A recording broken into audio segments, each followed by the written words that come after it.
C'est l'histoire d'une passion incroyable. Nichés au creux de Saint-Ours en Savoie, Carole et Alain vouent en effet un amour sans limite pour des animaux de compagnie très particuliers. Moi, je suis tombée amoureuse dès le premier jour. Chez Carole et Alain, on ne trouve donc pas de chiens, de poissons rouges ou de tortues.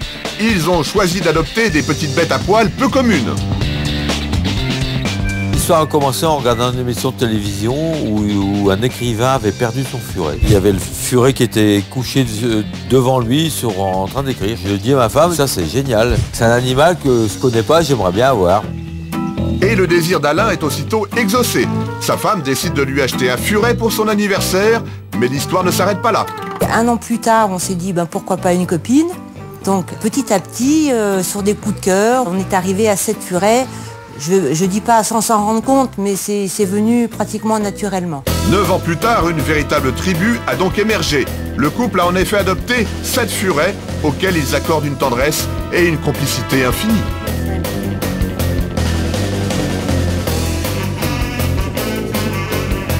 Le furet, c'est autre chose.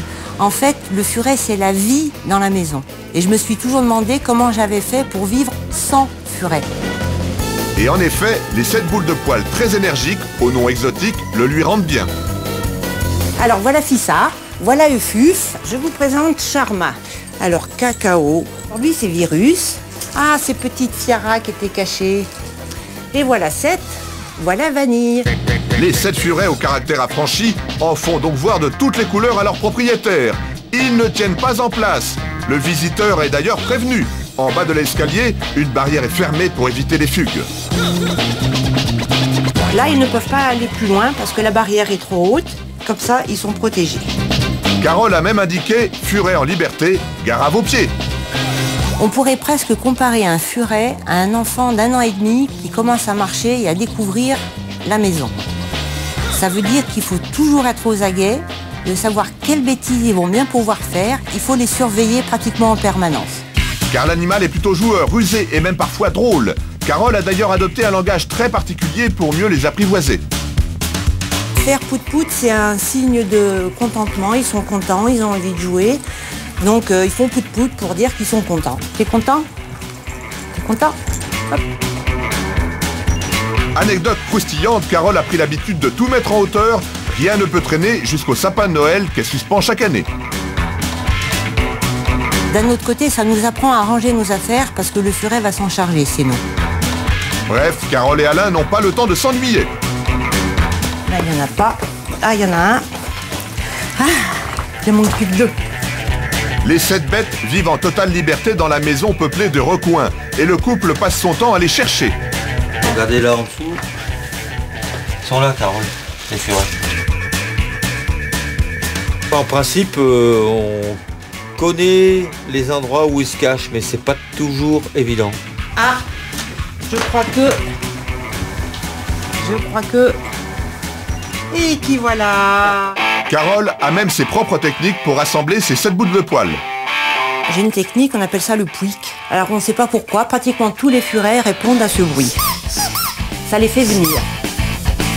Et pour les récupérer, c'est une autre histoire. Et voilà 7. Ouf. On n'a plus qu'à descendre. Du temps, il en faut donc pour retrouver nos incroyables furets, mais aussi pour leurs soins quotidiens. Le furet, le surnom qu'on peut lui donner aussi, c'est rigolo, c'est des usines à caca, qui fait qu'il leur arrive de faire leurs besoins à peu près 7 fois par jour. Nettoyer les cimetières au moins 3 fois par jour, nourrir et abreuver la meute, telles sont donc les tâches quotidiennes de Carole, qui leur consacre pas moins d'1h30 de travail quotidien. Et Alain participe. Il leur a même réservé une pièce spécialement aménagée avec hamac, coussin et même échelle. En haut, c'est leur endroit pour dormir. C'est leur petit univers ici. Malgré leur gaffe quotidienne, les furets forment donc une véritable famille avec leurs propriétaires.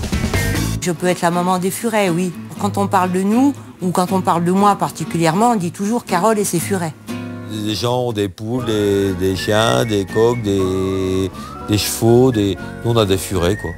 Je pense que jusqu'à la fin de mes jours, j'en aurai toujours un ou deux. Mais maintenant ma femme a pris le relais et elle, c'est autre chose.